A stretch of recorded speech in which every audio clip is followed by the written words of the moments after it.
Good evening, I'm Tony Jones. Welcome to Q&A. Here to answer your questions tonight, the Leader of the Opposition, Bill Shorten. Please welcome our guest.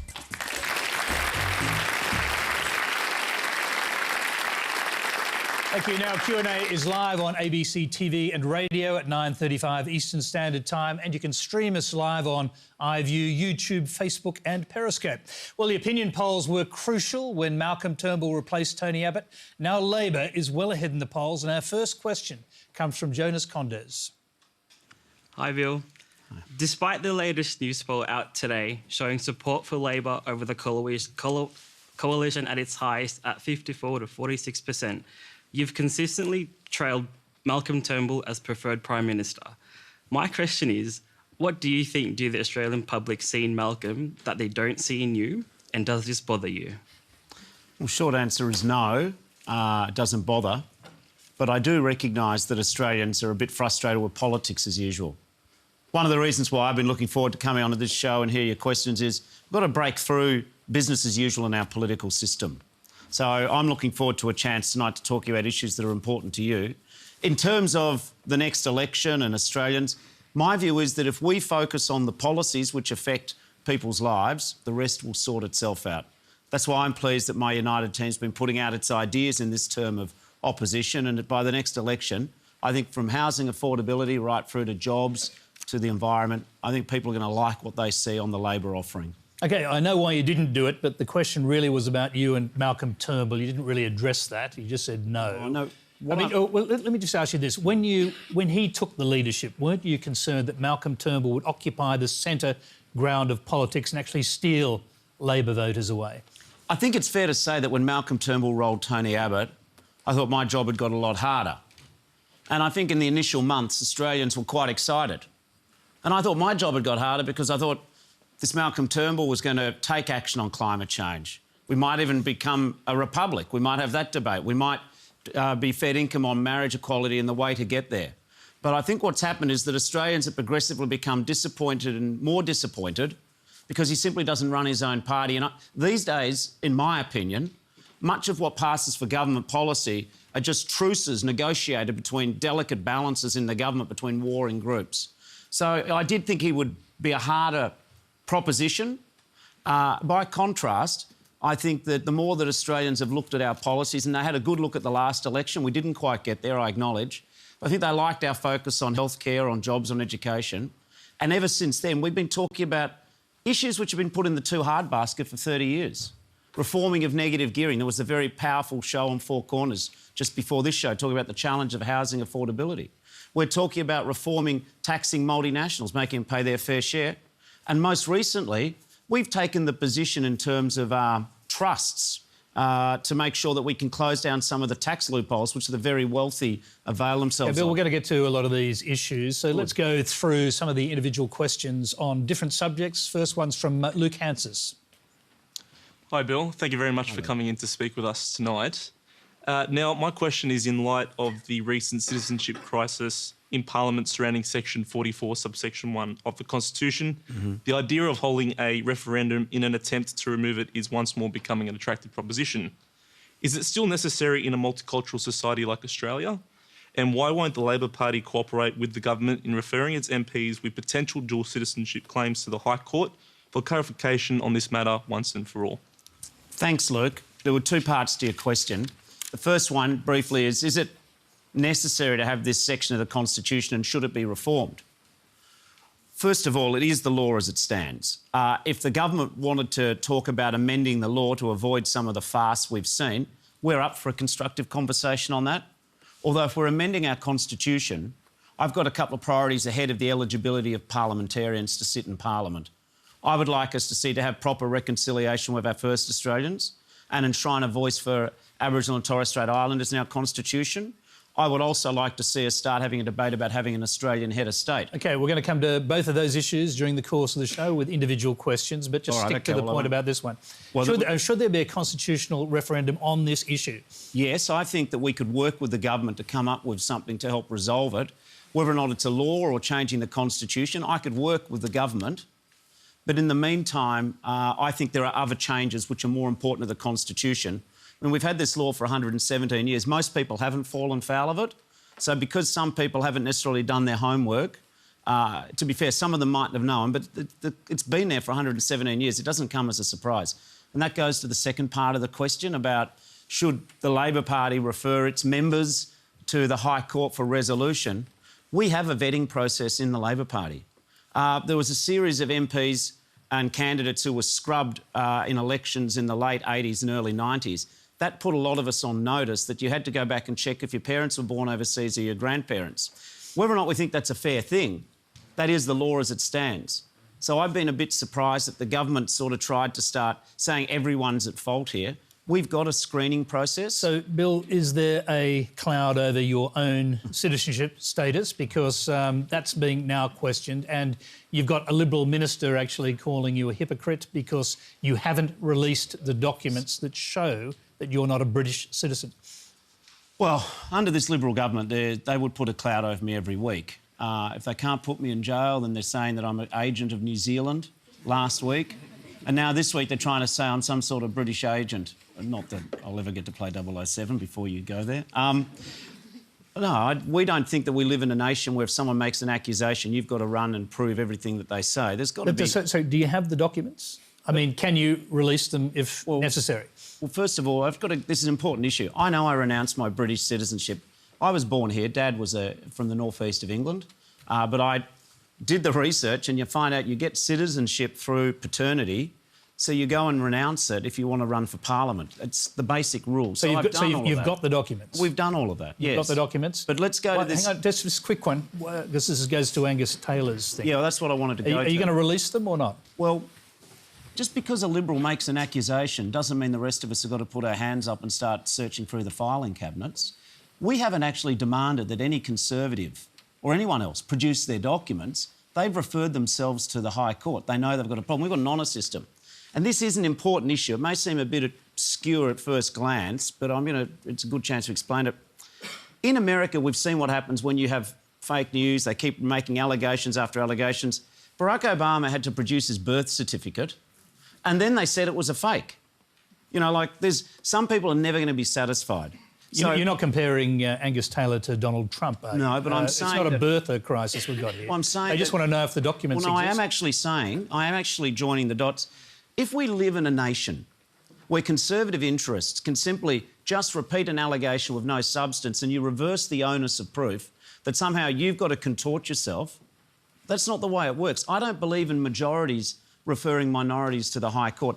Every referral to the High Court has been on an honour system where the person realises they've got a problem and referred themselves. OK. It's a very slippery... Let's just confirm this. You're not going to release the documents, is that right? I know what I am, and the point is we have a screening process. No, but just... I've been clear 4 times. So that's a no, you're not going to release the documents? Well, what is the case to release it? I'm just asking you. And let's also be very clear here. This is an important principle. We live in a system where if someone makes an allegation, they've got to have some evidence to back it up. We haven't actually demanded that Barnaby Joyce refer himself to the High Court. He did. We didn't jump up and down about the Green senators. They did. I get that the Constitution's caused great inconvenience to this government. The High Court will resolve it, and I just wish that the government of the day would perhaps park these 2 ministers on the interchange bench, as they did with the First Minister. We've offered a deal over the last few days to the government, or an arrangement. Bill, if they did that, you'd have a majority in the House. Well, I'd make this undertaking on this show. If there's controversial legislation, don't bring it to the Parliament until the High Court resolves it. The functioning of government shouldn't be held up because of this issue. My concern is that a constitutional issue has now become a parliamentary joke, and we're all fighting over this stuff when there's a lot of other important stuff to do. I didn't pick the situation, but when it comes to, you know, these debates and these allegations in the media, that any allegation becomes truth until you can disprove it, I'm not buying into that. Look at Penny Wong, great Australian.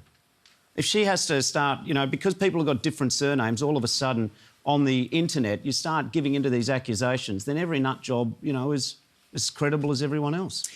One final question from me on this. Do you now think there should be an early election to resolve this? Because the High Court situation could go for a very long time. No one knows, in fact, how long it'll go for. I think Australians don't want an early election because people didn't check the fine print of their nomination or the Constitution.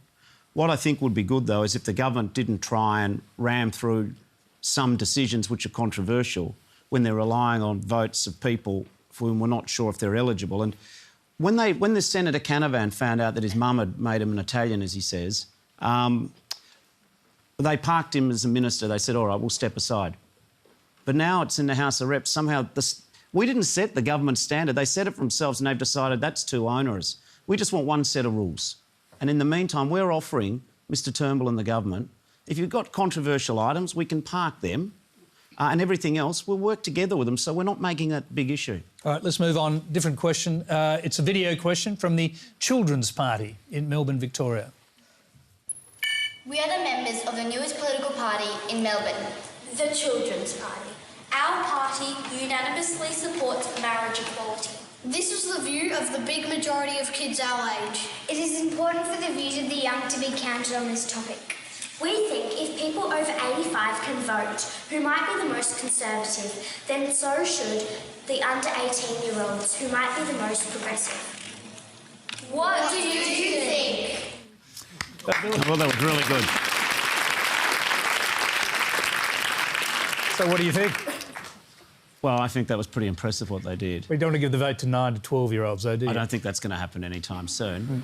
But what I do think is that a lot of young people, and it's not just people under the age of 18, but a lot of people these days think, what is all the fuss? Why can't we just have a vote on marriage equality? I think a lot of people, and indeed not so young as well, think that why should we subject LGBTIQ Australians to a different system of lawmaking than to any other group? When John Howard amended the Marriage Act, we didn't have a statistical survey. We didn't defer the decision and kick it out. I think we've had enough debate in Australia about marriage equality. Most people know what they think. And the problem is the only people who can't tell us what they think is the government. I think this $122 million exercise is an amazing waste of money, and it will trigger and give licence to some really horrible things to be said, all because we've got, frankly, a government... We're going to come to that in just a moment, but these kids aged 9 to 12, should they have a say, should they have a voice in the debate? Because there'll be people out there saying, oh, you know, they've been indoctrinated by their teachers or their parents. Oh. Do you think kids that age should be part of this debate? Well, I think they just were. And I think that's good. I think in terms of voting, in terms of returning the ABS statistic, they're not electors under the rules of this postal survey. But I do think their views are important. But I also know that a lot of other people are saying, why are we even having this postal survey? It's just such a... But I will say, having said, I think it's a waste of money and it's going to trigger some harmful debates. The reason why my party decided to participate in this survey and recommend to people to participate, because every LGBTI Australian deserves to know that other people in the community are backing them. When I watch this debate, for me, it's not just about gay Australians. It's about people who are in non-standard families. It's about people who don't fit a 1950s definition of families, which doesn't accurately describe how many of us live our lives. I think that for mums and dads, for brothers and sisters, for anyone you know who's affected by this debate, that's why we're participating, to let them know they're not on their own. OK, we've got another question on the same subject. It's on the harmful side of the debate. It's from Jace Gardol. Mr Shorten, thank you for being here this evening. Posters went up today around Melbourne claiming that 92% of the children of gay parents are abused. These were headlined, "Stop the Fags." Last weekend, my housemates and I woke up to find that someone had scratched the word fags into the front of our house, right here in Sydney. What do you have to say to Malcolm Turnbull and the government and the people of Australia about the role of respectful debate when it comes to marriage equality? Thanks for what you just said then. And the first thing I want to say is not to anyone else, but to you, this will pass. This is the last thrashings around of an outmoded view. One way or the other, we're going to have marriage equality in Australia. Either this survey will be overwhelming. If it's not, the Labor Party said that we will legislate it within 100 days of being elected. But I'm sorry you've got to put up with this rubbish. Now, there are some people of the Christian faith who say that, or of faith, who say they get denigrated. I think that can happen too. But I want to be very clear here. We didn't need to have this debate.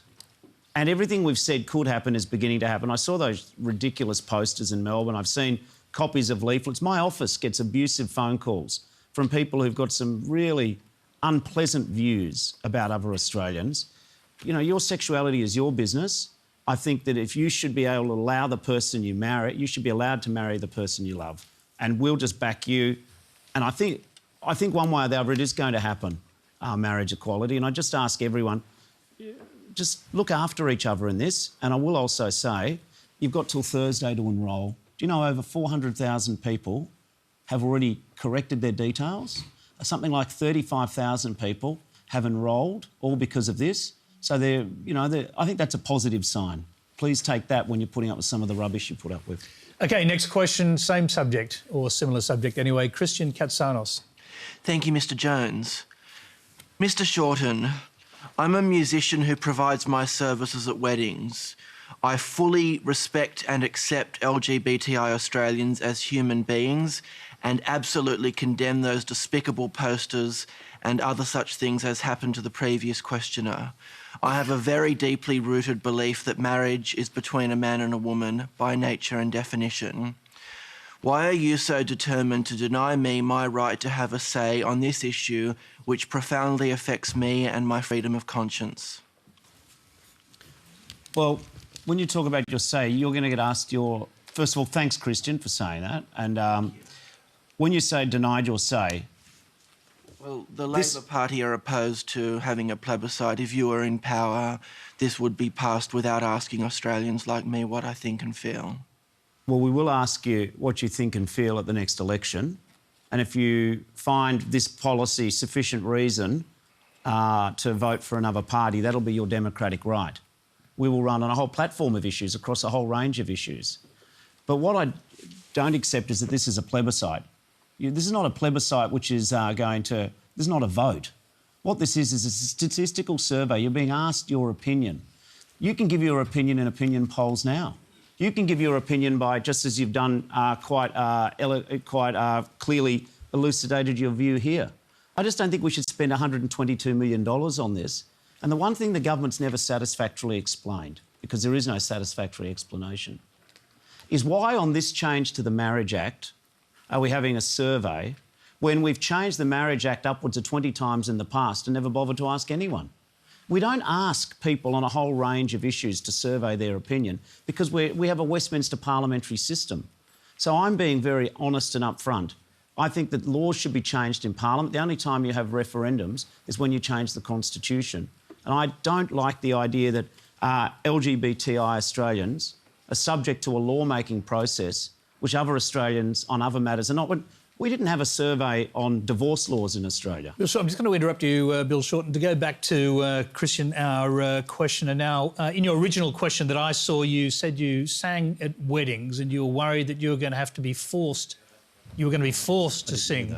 No, not sing. I'm a musician. I play. Oh, sorry, I beg your pardon. You play at weddings. Now, you're worried that you would be forced somehow to play at same-sex weddings. Well, that's my concern, and I mean, we've seen instances in other countries such as bakers who have been subject to discrimination, legal proceedings because they won't perform at LGBTI weddings. Okay. We've seen what happened to Justice Kim Davis in the United States, and I believe I've heard members of both your party and the Greens say that there won't be protections in place for anyone other than celebrants of churches. OK, Christian, can I just get Bill Shorten to answer this, because it goes to the issue of what happens after the plebiscite, postal survey, whatever you like to call it, because there'll have to be a bill, and the bill may be the subject of huge debate in terms of exclusions, such as would there be exclusion? Would you accept exclusions in a bill to allow someone like a musician or a baker or whatever that doesn't want to get involved in a same-sex wedding, because these are cases that are being run in the UK and the United States on these very issues? Well, first of all, whilst I get that there's been some cases overseas, I think the whole debate about bakers not baking cakes or others withdrawing services is highly exaggerated. I'm not saying it can never happen, but I'm going to start from the real world. My experience, or what I imagine will be the case, is if someone didn't want to bake a cake at your wedding, you probably wouldn't ask them to. If someone doesn't want to sing at your wedding, you're probably not going to ask them to. And this survey is about one question. It's not about religious freedom. Tony Abbott today, I understand, said it's about if you don't like the direction of the nation, vote no. If you don't like the direction of the nation, vote Labor. That's my view.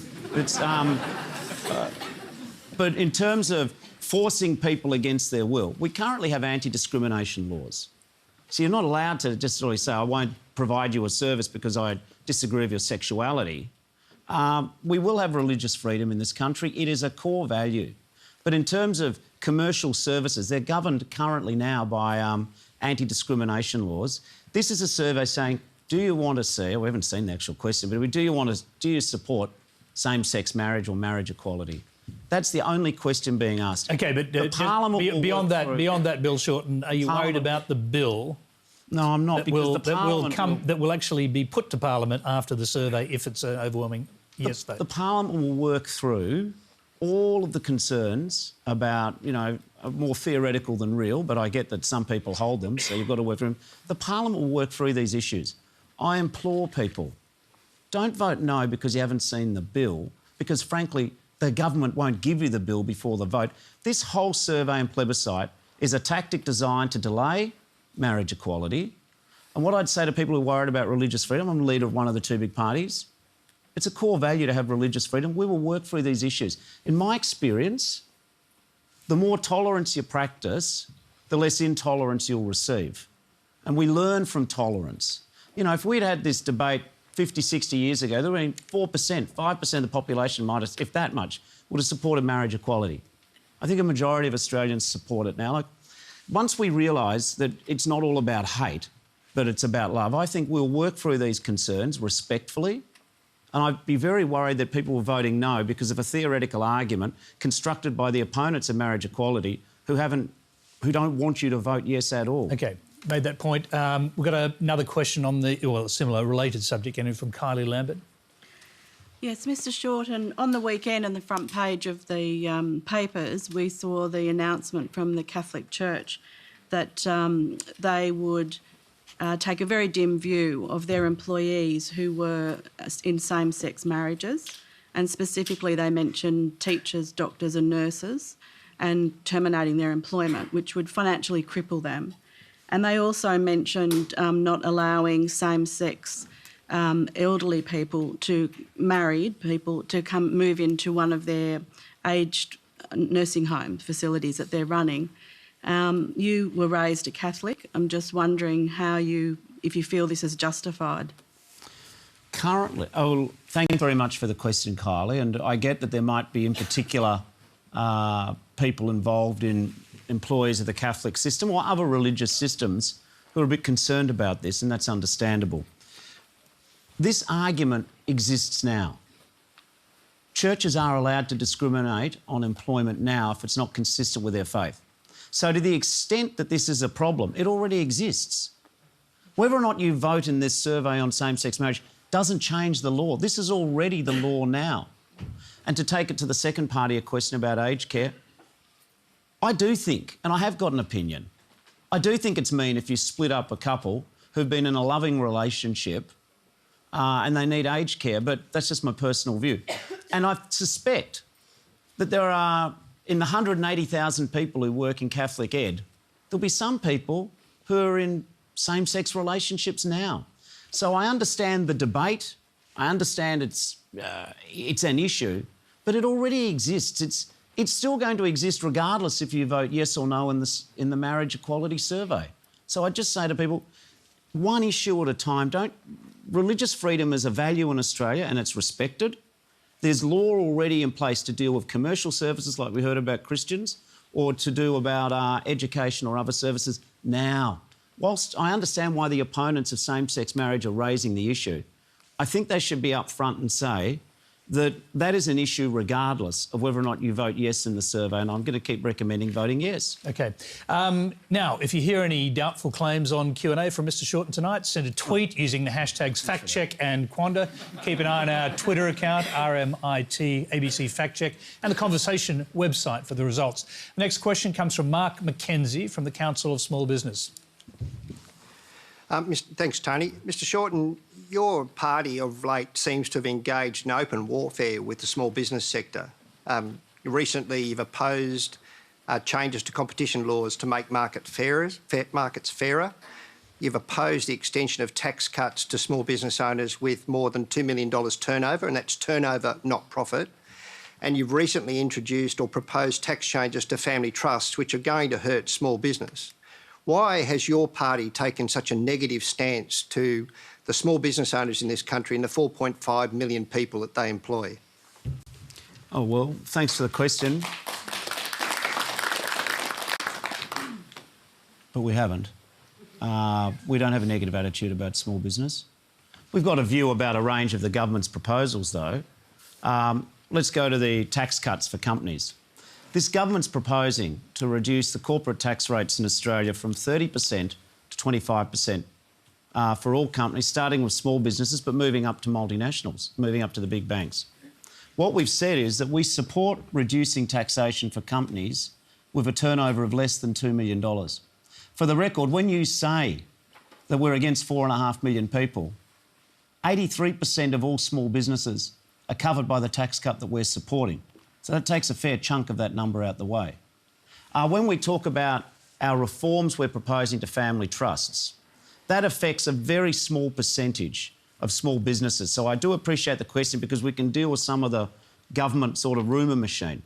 What we've proposed on trusts is not to get rid of them, but they're a tax structure which allows, in some cases, high net worth individuals. Say you make $500,000 in your day job. You're a barrister or an investment banker, and then you get another $100,000 in passive income. Well, that's good, well done. But what the current discretionary trust structure allows a very few people to do, because you've got to be earning this sort of money to be able to access this benefit, is that you can distribute that $100,000 to the grandparents to pay for the school fees, to adult children at university, if they're earning no money, and then they pay no tax. Because what you do is you take this lump of $100,000, which you'd pay the high marginal rate on, and because you've got enough money, you can distribute it to non-working beneficiaries who are adults, who, because if you allocate the portions in small enough lumps, you pay very little tax. So it's a way of using it's legitimate, it's legal, but it is a tax loophole. How many nurses and teachers and construction workers, how many people here are able to take a portion of your income and give it to someone else in your family so as you can minimise your tax? It's not sustainable. And the common thread of our attitude on either not reducing corporate tax for larger companies or winding back these loopholes is that we've got to make hard decisions about how we rein in national debt, how we properly fund our Medicare system and our schools. And we want to start with what we think are unsustainable promises and unsustainable... OK, I'm going to just interrupt to go back to our questioner because I suspect he'll say you've wandered a little bit off the small business aspect. Yeah, with respect, Mr Shorten, you're throwing numbers around that are largely baseless. So when we start to look at family trusts, the majority, 40% of family trusts are used for asset protection, not for income splitting. Your party seems to have very little understanding of that and what the ramifications are. In relation to the 2 million turnover, we're talking about turnover, not profit. A single service station run by a mum and dad business will earn $5 million in turnover, most of which goes back to the federal government in excise and the balance goes back to the wholesaler. They net, on a gross basis, just over $100,000. So we've got some very...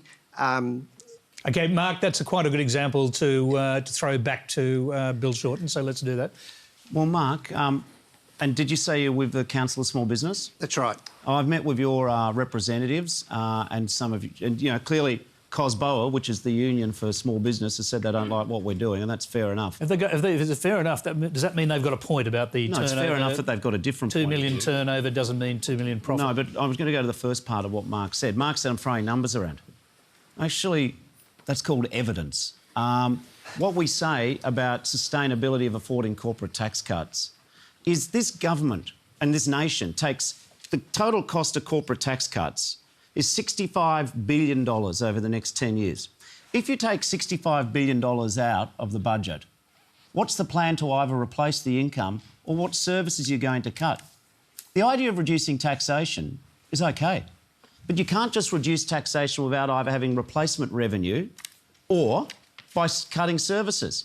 This government's pretending you don't have to do either, so they're not going to replace it with new revenue and they're not identifying services they're going to cut. Okay, I'm going to bring you to the very specific thing that he said. Turnover is not profit. Yeah, I mean, do you accept that? $2 million turnover does not mean $2 million profit. Without doubt. But may mean a tiny profit. Without doubt. But what I also understand is that we've got to move beyond just sound bites to explain economic policies, and I won't take much longer on it, but imagine taking $65 billion out of the nation's ATM. You either have to replace that income or cut services. The government's saying they'll do neither. So what that means is that you'll have an increased national debt, which means that of the remaining money, you pay more in interest. It'll impede growth. What I won't do, Mark, is make a promise to small business or anyone else that you can make a promise and not explain how you pay for it. And this promise by the government is unfunded. Now, we haven't finalised our position about do we move a bit beyond 2 million, and we're certainly talking to your group and others. There's a certain amount of flexibility. Well, COSBOA would know that we're talking to them. So there's flexibility. Well, we haven't finalised a position. Okay, all right. That doesn't. I don't want to get hopes up, but I'm just saying we've got a very open view, and I tell you other things I think small business need a hand on, and we need to ring the government about that. Get on with having a clean energy target. The biggest cost on small business isn't an unfunded tax cut. The biggest cost on small business at the moment is energy prices, electricity prices, gas prices. And this government, the greatest pressure on rising electricity and energy prices in Australia is a lack of policy certainty. We've said we'll work with the government on a clean energy target, but yet again, the government's so internally divided, we can't get a clear answer out of them. OK, we're going to come back to that. We've got another question on taxes from Eric Tubin. Yeah, g'day. Well, I think I'm what I call a hard-working Australian, and I've had at sometimes up to 4 jobs at the same time. I still work pretty hard for a living, but I'm getting to a pretty good point. Probably have a mortgage till I'm 70 though. It seems like Labor's always focusing on wanting to tax me more the harder I work, because I put in the long hours. To get the money where I am now and get my family in this position, working up to 60, 70 hours a week. Don't you think it's wrong that the government continually just asks for more tax the harder I work? What do you do, Eric? Security and fire safety. And so you'd be with background in plumbing or fire sprinkler fitting? Or? No, like firefighting originally. So. Oh, great. OK, well, first of all, I have my mortgage. I get that it's a pressure, and the older you get, the idea that you might retire and still have to be paying off a mortgage, that's a real issue. The reason why I asked what you do, though, is I think there's a range of ways we can help people. Labor's policies are not about having corporate taxes. We've corporate tax cuts, which this nation can't afford. Something else we've proposed is that the Liberals actually introduced a deficit levy, an extra 2% on the top income bracket for budget deficit repair. Now, the Liberals have said they're going to give a tax cut there, but not to anywhere else. And we've said, but the budget deficit's bigger than when you first got elected. So I don't accept the characterisation that we're just all about one form of decision-making, but this nation can't afford to give tax cuts to large corporates and millionaires. But do you accept that there are, obviously it's the case, you've got some middle-class voters out there who are worried that Labor's going to slug them with extra taxes? I mean, what do you say to aspirational voters or aspirational middle-class people like Eric there, worried that you're going to tax him more? Well, without knowing all of Eric's personal circumstances, unless you're in the top 2% of taxpayers, we're not. The top 2% of people in the top tax bracket. I have to say, we're the ones opposing increasing the Medicare levy up to $87,000. But there's other things which the government want to increase that. We don't buy the argument that you need to increase the tax paid by people up to $87,000 at the same time as you're lowering the tax paid by the top 2%. But I think there's other things which we speak to aspiration. I don't know if you've got kids. Being a first home buyer in this country is really tough, especially in some of the big East Coast cities at the moment. We've got a policy designed to help put some relief for first home buyers by removing some of the negative gearing tax concessions available to investors. Yeah, but at my age, I'm not a first home buyer. No, but your kids hopefully will be. Yeah, and not in Sydney. So can I just ask? Sorry, can we just go back to Eric? Eric, have you seen any specific tax policy from the Labor Party that will increase your taxes? Look, it's just when you hear about the benefits. So they say, oh, working families, earn this much money. And I don't know, my working family, we push ourselves higher, we'll get no benefits now. Yeah? Yeah, but I think Tony's gone to a relevant point. We're not proposing, again, without knowing your financial circumstances, your brackets, for millions of Australians, we're not going to be increasing your tax. Let's be straight about that. The government love to say that, but that's not actually the case. What we'll do, though, is protect, say, if once you're a firefighter, we'll protect your penalty rates. We want to make it easier for you to be able to afford to send your kids to university. We want to make sure that we provide some support in the first home buyers area by reforming negative gearing. These are all aspirational propositions. If your kids can't enter the housing market, if they can't afford to go to university, if you're working long hours and irregular hours and don't get penalty rates, that damages aspiration. And that's what we're about. OK, I'm going to go to another question now. It's from Ross Knight. Different subject. Okay. Telecommunications has now become a part of every Australian's day-to-day life. Whether it is using their smartphone, browsing the internet, watching sport, shopping or accessing education, health and government facilities, people have an expectation that they should have 24/7 instant access to information. All Australians, both regional and metro, require this access. If you become Prime Minister, how are you going to expedite and fix the current underwhelming NBN and bring its full capacity and high-speed capability into the 21st century? All right, thanks, Ross. I want to do, seeing surveys of the flavour of the evening, I just wanted to take this opportunity with this audience, you know, get a bit of real-time feedback. How many people here are satisfied with their internet access? Or put another way, there's a few hands. How many people are dissatisfied with their internet access? OK, what do you got? That's the story. Probably about 70%. Well, plus. It's all right, I understand there's pressure on the ABC all the time from the government. No, in all seriousness, we think that the government probably went, or they went the wrong path when they put so much copper into the NBN. We think that's been a terrible short selling of Australia. Now, one thing which I know people hate about politics is every new mob coming in saying they'll rip up everything that the old mob have done. They put so much copper in, we can't just simply rip it out. OK, so does that mean you're not going to go back to the old Labor government plan of fibre to the home? You can't unscramble the egg, let's be brutally honest. And I think people are a bit over politicians just promising whatever you want to hear. You can't unscramble the egg. But a simple summary of our approach, if we were to form a government, is more fibre and less copper. So, I mean, have you costed that? Do you know how much more fibre, how many more homes are going to get fibre to the house, for example? As you appreciate, it could be up to another 12 months. You could theoretically take the decision to get rid of all the copper and replace it with fibre. Oh, we can't. You can't do that. OK. But what I can say... I mean, I imagine that's what the questioner would like to see you doing. Probably. But what we can do is say that as soon as we can get a Labor government in, we want to be prioritising fibre over copper. To use the analogy for people who don't follow it intimately, although it was interesting to see how many people are just unhappy with the government's rollout and the Turnbull sort of flagship scheme, we've been building a single-lane off-ramp off a big freeway. And you just know it's obsolete even before it's finished. And that's what frustrates me about this decision. The decision to back in copper will, in history, as we look back, look to be one of the more short-term decisions of this government. But just to confirm, for cost reasons, you're not going to replace the copper with fibre, which was your original plan? You can't just simply rip it all out now, no. All right, let's move along. The next question comes from Michael Tanazefti. Hi, Bill. What has Labor learnt from the recent success of Jeremy Corbyn and British Labor in growing their youth and working class vote through outwardly social democratic policies? Is Labor taking steps to differentiate themselves from the Liberals and an idea of centre politics that has disenfranchised so many?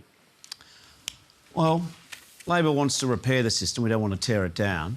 I'm going to say that whilst in recent times there's been a look at Corbyn and Sanders on one end and Trump on the other, whilst you certainly weren't saying imitate Trump, I imagine, the Labor Party for 130 years has been arguing about inequality and unfairness. We think this country works best when you've got a strong safety net and you've got the ability to get ahead. You know, going back to something that Eric said earlier, the sense that the deal used to be in Australia that if you worked hard, you could get ahead. If you surveyed most young people now, the way they think they'll get a house is when their parents pass away. You know, having rich parents was always a factor, you know, in Australian development. Now it is the factor. So for young people, our propositions are very straightforward. Proper action on climate change. Back them in to be able to have a level playing field to buy their home. Back in penalty rates, and that decision to cut that disproportionately affects young people. Don't increase the price of going to university, and don't ask people to pay back university fees at a lower threshold. And of course, marriage equality, I think, sums up the difference between us and the current government. So there's a lot of... We ask a lot of our young people in this country. You know, we ask them to... And we pay their Medicare. The reality is they use the Medicare system less. We ask them to save some of their wages in the form of superannuation to pay for their retirement they won't have for decades. And, of course, we ask them to pay the GST. And so we ask a lot of them already. So when I look at the cuts to penalty rates, the stubborn refusal of the government to remove negative gearing, provide a level playing field, when I look at the changes in higher education and TAFE, the cuts this government made, we are selling our young people short. So certainly I think there is an attitude around the world that the young people are saying the system isn't working for us. But I know that something which does... You don't have to be young to believe this following statement, but I think it does sum up a bit of the Australian attitude. It's the attitude I have with my kids. I don't want to be the generation who hands on less to our kids than we inherited from our parents. But with rising inequality, with the flatlining wages growth, with real wages being eaten into, that is the problem which a lot of Australians are concerned about. So Corbyn, Sanders, they're people for their places and their times. Okay. But I think we're on the right track with our policies. We've got quite a few questions to get through. So whilst I appreciate that was an important answer for you, we'll try and keep them shorter from now on if we can. Next one's from Jim Chesterfield. Thanks, Tony. Hi, Bill. Over here, Bill. The cost of electricity has more than doubled over the past decade, but CPI has only risen by 26%. People are rightfully concerned about the cost of power, particularly for low-income earners and for business. But power prices probably aren't a crisis on the scale of climate change. And although experts like our chief scientist, Dr. Finkel, can now prove to us that renewables will be cheaper over the longer term, the problem of transitioning to clean energy has become conflated with power prices. How will you help people understand this trade-off, Bill? And how can we convince people that it might actually be worth paying a little bit more to invest in our future? Thanks, Jim. I'll get the message from Tony. Shorter answers. Good climate change policy will force downward pressure on prices. It's not an either-or. The reality is that there's a wave of investment around the world in renewables, which is great. I don't want Australia to miss that wave. So if we could set a clean energy target, that'll create the incentive for new investment in power generation. Once we've got new investment in power generation, that forces downward pressure on prices. Good economic policy and good environmental policy aren't strangers who sit in two different rooms. They're actually linked. The more that we invest in tackling climate change, the more we will put downward pressure on energy prices. We've got to keep having that conversation, and that's why, you know, opportunities like this are really important, Jim. He's basically arguing that energy prices are going to go up in the interim until renewables are sort of more widely used. So, I mean... Is that what you were saying, Jim? I'm not arguing that the prices are going to go up. I'm just sort of trying to tease out this issue that people think everything's becoming more expensive and renewables are driving that. How can we untangle that issue? I think once we invest more in renewables and we create policy certainty for investment, that's the best thing we can do to restrain growing power prices. I took the assumption of your question is, Bill, we've got to make the case that investing in renewable energy is the sensible long-term energy policy. In fact, it is the best friend of putting pressure on energy prices that we have. It's not the opposite of it. That's what you were getting at, isn't it? Yeah. Yeah. OK, all right. Let's go to Rachel Worsley. A very different question. Today, Health Minister Greg Hunt announced the GP bulk billing rate had increased to 85.7% for the 2016-17 financial year, which is higher than the 82.2% in the 2012-2013 financial year when Labor was in power. Does Labor's Medicare campaign have any relevance if more people than ever are enjoying free visits to the doctor? I've got to say that you can do anything with that statistic, and I want to unpack it a bit.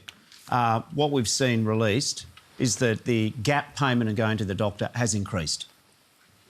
And that's a problem.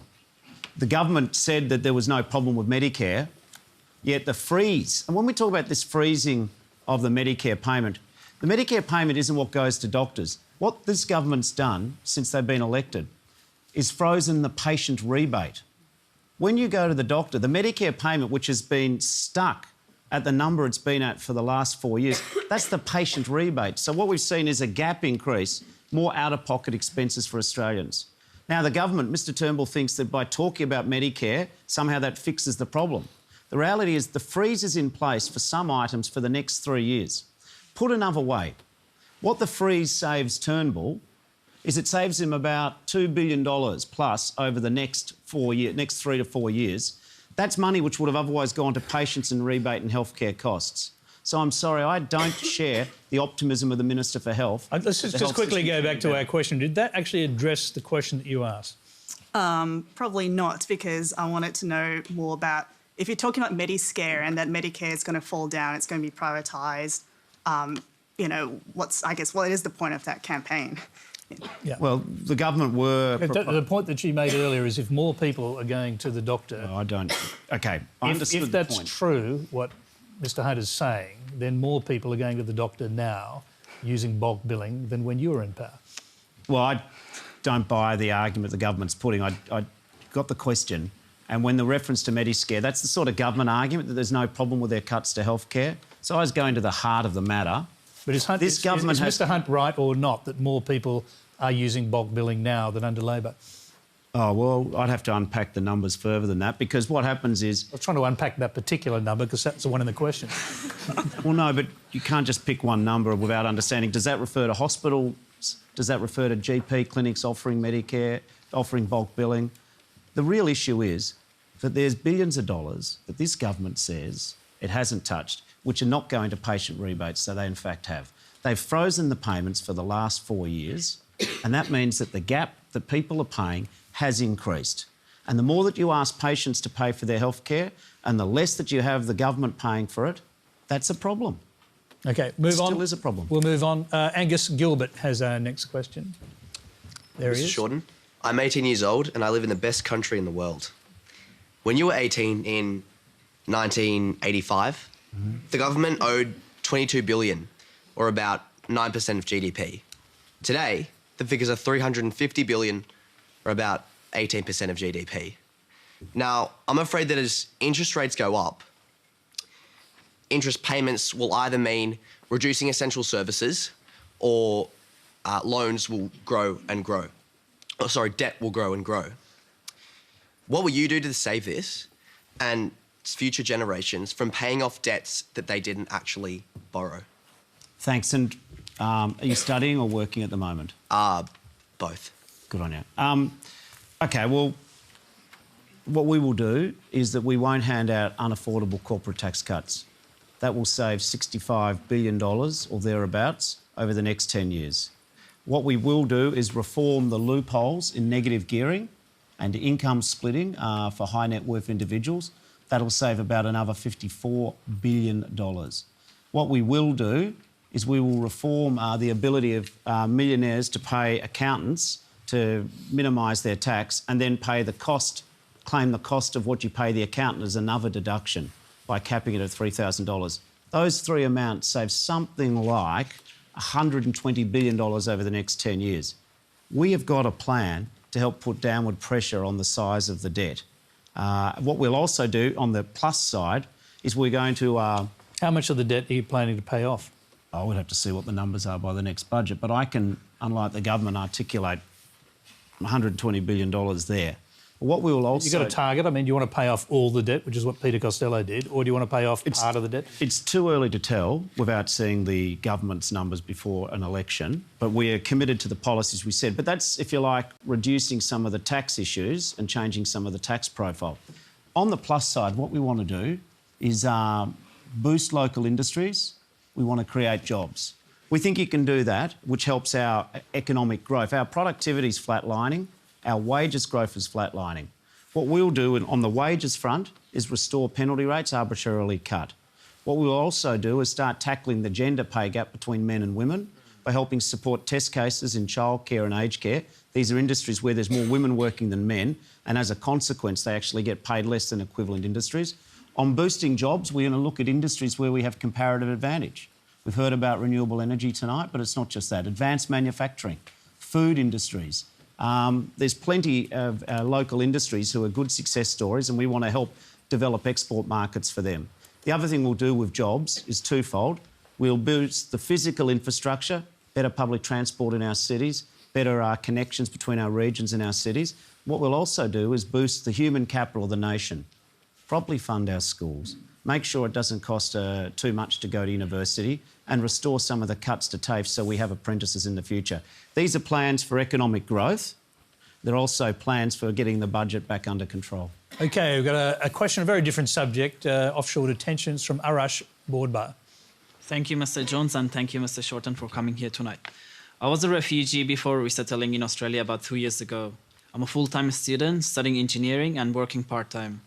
I'm a youth advocate with Refugee Council of Australia, and I also won the 2016 Young Australian Human Rights Medal.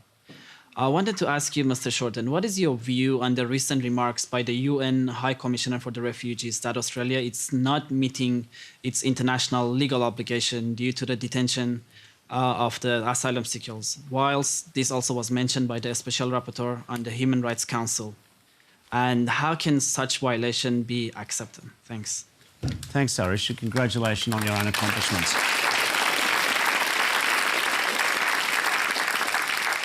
I thought they were very serious remarks, and it's good of you to sort of perhaps draw it to people's attention. There's two competing priorities, but they shouldn't be competing. One is we don't want the people smugglers back in business. And despite the government saying that they're the only ones who don't want them back in business, I don't want them back in business, Labor doesn't want them back in business, and I think most Australians don't want them back in business. We don't want to see drownings. But that cannot be an excuse for maintaining indefinite detention. I don't accept that there's a simple equation that the only way you deter people smugglers is by having people in indefinite detention. Now, this may sound funny coming from the Labor guy about the Liberal guy, but I hope that the Liberals pull off the deal with the United States and start resettling people. But I also think that there needs to be a lifting of the veil of secrecy on the way that people are being treated, and I think the government needs to turbocharge its efforts with regional countries. I also think we need to re-engage with the United Nations High Commission for Refugees because, you know, we talk about the challenges we have here, but you look at the nations surrounding, for example, Syria and Iraq. They have millions of refugees. And I personally think it would be sensible if we provided some more support for your Jordans, for your Lebanons, for your Turkey, who are dealing with a whole lot of refugees on a scale we can't even begin to imagine. OK, can I just interrupt there? And it goes really to the question and what the UN High Commissioner for Refugees was saying. You've talked about 100 days to do this, 100 days to do that. Would you commit to having everyone out of offshore detention within 100 days of being in government? I'd like to, but I don't know if we can negotiate those regional arrangements within 100 days. And what I don't want to do is make a promise we can't keep. But what I'm making very clear here, and indeed a lot of other people who may be watching this show, the government's going to say a lot of things about Labor at the next election. We're determined not to see the people smugglers back in business. And some people might say, oh, we don't care about that.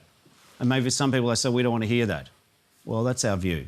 We are determined to stop them. But having said that, I don't accept that the necessary consequence of deterring the people smugglers is people in indefinite detention. I think a lot of Australians across the board are deeply uncomfortable with the status quo where But you'll make no commitments to doing something about that with any kind of time limit? Well, wait a second. You asked me about the first 100 days. I said we'd give it our best endeavours. But I don't think you can simply negotiate regional arrangements within 100 days. We're going to give it our best shot. OK, remember, you can join the conversation on Twitter and on Q&A Extra on ABC News Radio and Facebook Live straight after this program. Our next question comes from Danielle Mason. So, Mr Shorten, following Senator Hanson's stunt, per se, with the burqa in the Senate the other day, I believe that, like, the majority of Australians actually ended up reacting and seeing it as a bit of a joke. There was a lot of mockery, a lot of jokes and a lot of memes that were circulating the internet following it. I saw some of them, yeah. Rather than actually, I believe that, like, rather than actually seeing it as a blatant act of racism in a very, very public forum. So as a leader of one of the big national parties in this country, how do you intend to see that this culture of casual racism doesn't actually permeate the rest of our society and actually ensures that we are remaining diverse Australia as we were always intended to be? Danielle, thanks for your question. I thought that, and I said it at the time, but I'll say it again, I thought what Senator Hanson did was such a dumb distraction. It was frustrating. But the question is what's the best way to handle it? I have to say that I suspect Senator Hanson wants us all to be talking about her. She wants this attention. She might be tweeting now, you know, dreadful things about me or about you or whatever. She craves this attention. I thought it was a dumb distraction. I'm going to say something which I'm not sure in fact, I'm sure I never thought I'd say. Please go and have a look at George Brandis's speech. He's from a different party, dedicated to making sure that we never win. But I'm going to take my hat off to him. In fact, my colleagues and the Greens in the Senate got up and clapped him. His own team weren't so excited, but it was a good speech. It was a really good speech. All I say about people who want to say dumb things at the margins is how much attention do you give them? I can promise you that my party will preference one nation and like-minded parties last.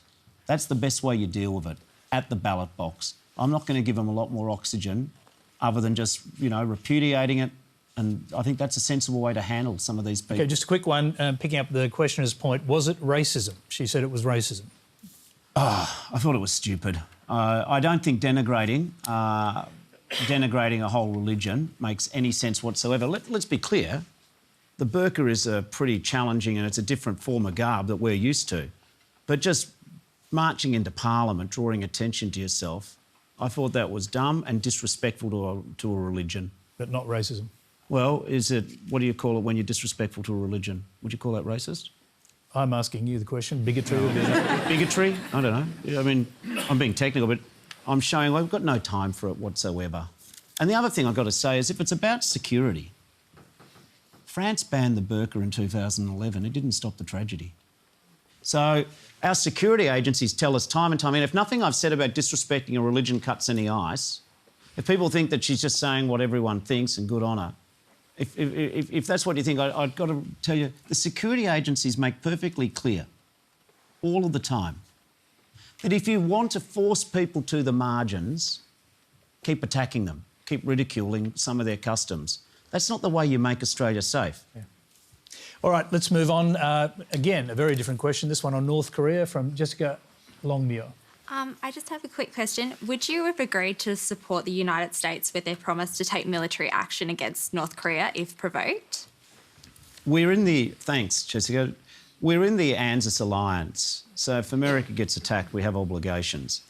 So that's our alliance. Can I just say there's a bit of a difference of opinion there because the Prime Minister said, you know, we're bound to them by the hip and we would actually join some sort of military response, whereas the Foreign Minister, Julie Bishop, said we were obliged under the alliance to consult.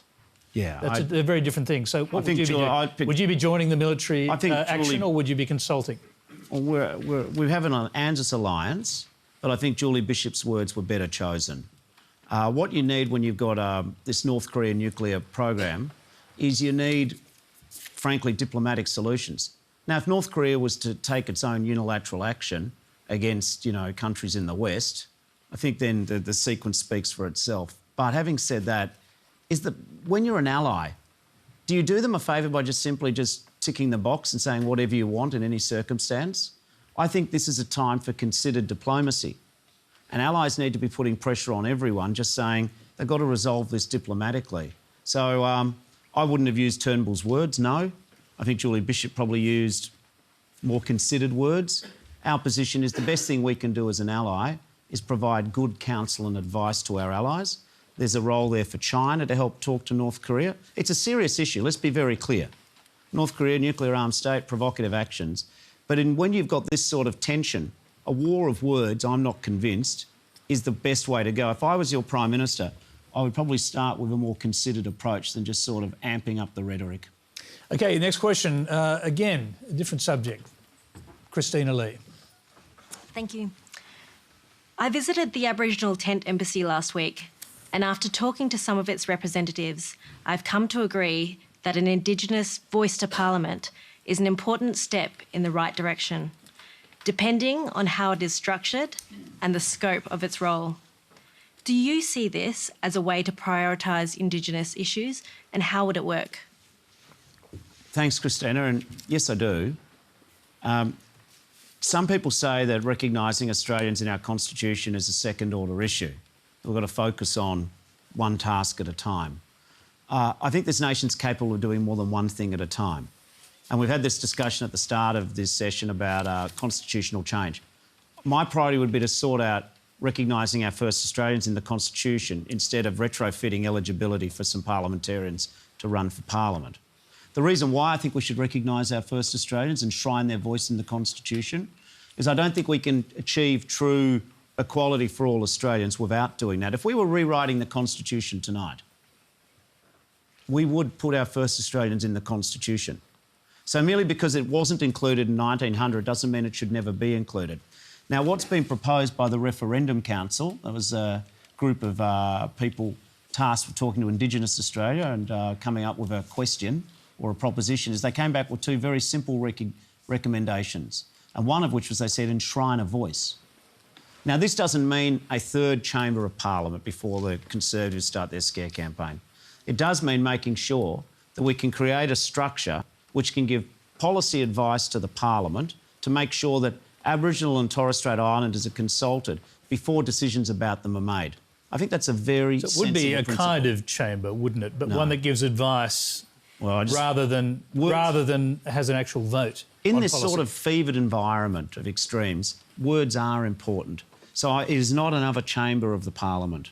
It is not a third house. And you watch, I predict, some of the critics of this voice will say it's a third house, be careful, you're going to get taken over. It is not a chamber. But the Parliament, and I've proposed to Malcolm Turnbull that we set up a joint parliamentary committee to work out some of how this voice would work. We don't have to necessarily get every detail because it's a pretty simple question to put to the Australian people. Do you think our first Australians should have a voice in our have their voice enshrined in our Constitution? I think it's long overdue. OK, let's go to... We've got time for two more questions, I think. We'll go to Dallas Proctor. Fairfax recently reported... Sorry, hang on for 1 second, Dallas. Go ahead. Fairfax recently reported that 78% of job ads posted on foreign language websites offered rates of pay under the minimum wage. Big companies have been implicated too, with recent cases involving Coles, Domino's and 7-Eleven. So can we still trust our government to protect the working conditions of the most vulnerable Australians? I think you can trust Labor more than Liberal. And some people might say, oh, that's very partisan, but they're the facts. Penalty rates were... The independent umpire unexpectedly made a decision just to cut penalty rates of people in awards covering 700,000 Australians. We've said that we will restore people's take-home pay. We're proposing to have national licensing of labour hire companies. What we see all around the place is more and more people working insecurely. They have casual jobs, no control over their rosters or their hours. We see then a race to the bottom. So we think there should be national licensing of labour hire. Two other simple propositions we've got. It's too easy in Australia at the moment for some employers to terminate the enterprise agreement, which is a set of pay and conditions above the minimum, and say to people, you're back on the award. This has happened 500 times last year, roughly. I think the other thing is wage theft is an issue. The reality is there is widespread, not just one company, but widespread underpayment.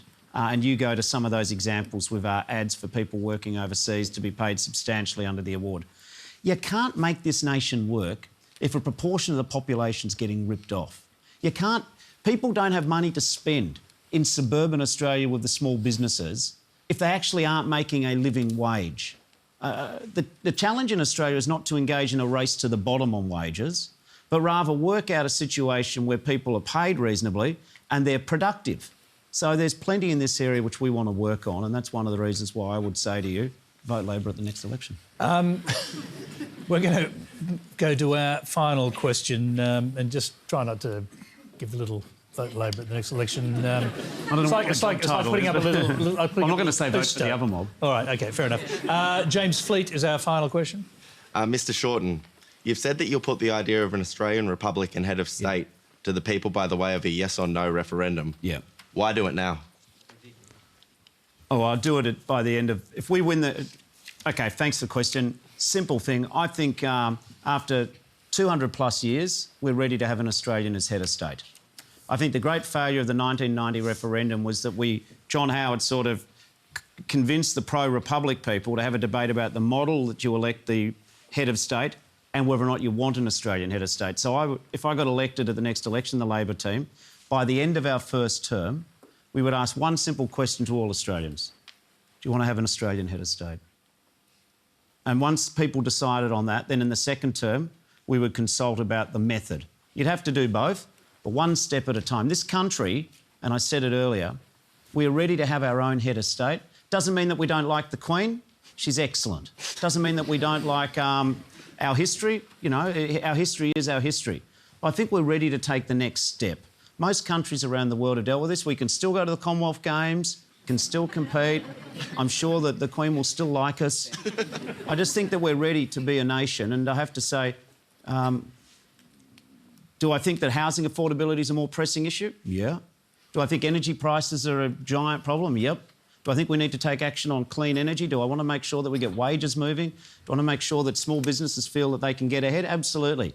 But I also think that this nation is ready to have an Australian head of state, and what we'll do is just put it to the people and let the people decide. So, very quickly, you're talking about 2 referenda over 2 terms? Yes. You are. So once you've decided on the model, there'll be a second referendum? Yeah, you talk to the people about that. But first things first, do we want an Australian head of state? That's the first question. And what model do you favour in terms of the head of state? Do you want a president? Let the Parliament and the... yeah, but if you were Prime Minister... I favour a mixture. Your view would have weight. Good. What is it? It'd be a mixture. We have a parliamentary democracy, you know, and I think that's good. We don't think we need to opinion poll everything. Would you like to see an elected president? That's the key. Well, with the use of the word is mixture. I think you've got to involve the people. There's no way that we'll ultimately have a finalised Australian head of state unless the people in some part are involved in the process. So the people should be allowed to elect people head of state? Well, no, now you're verbally... People and the Parliament. And you know what? Let's get up an Australian head of state, the commitment, and then we're going to work with the people. You know, my job if I become Prime Minister is not to be the smartest person in the room. It's to let the 24 million Australians from all diverse backgrounds, all diverse capacities, to fulfil their own potential. The job of government isn't to get in the way, but it's to make sure we're there to help when people are doing it hard. That's the sort of country which I think we can be. I'm afraid we're out of time. That's all we have time for tonight. Please thank our guest, the Opposition Leader, Bill Shorten.